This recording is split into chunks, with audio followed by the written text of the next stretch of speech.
Hi, Beth. I don't want to be in here. I want to be in Photoshop. I did get it not too bad. Um, there's the original. There's the one I made.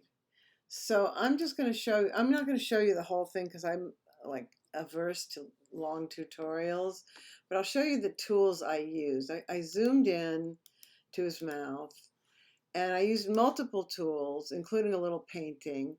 This is the spot healing brush. It's like a band-aid and it's got a little thing here. And so I did some of this. See, with spot healing, you get some of the areas like up here, here, and here. This, of course, is the tricky part. And I actually cut this out and did a Command J. Command J puts this on another layer, just that little part.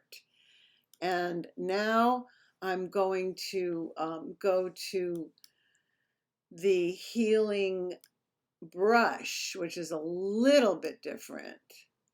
And option, because I'm on a Mac, and click and click. And then I went back to, I think, the spot healing and make sure content aware. Make sure content aware is,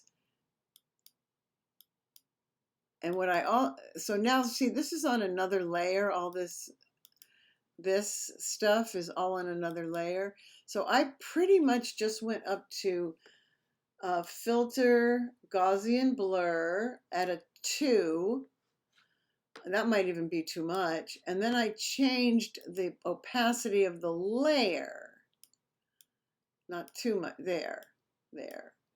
I mean, I took longer, and then I did a Command E, which merges it with what's below it.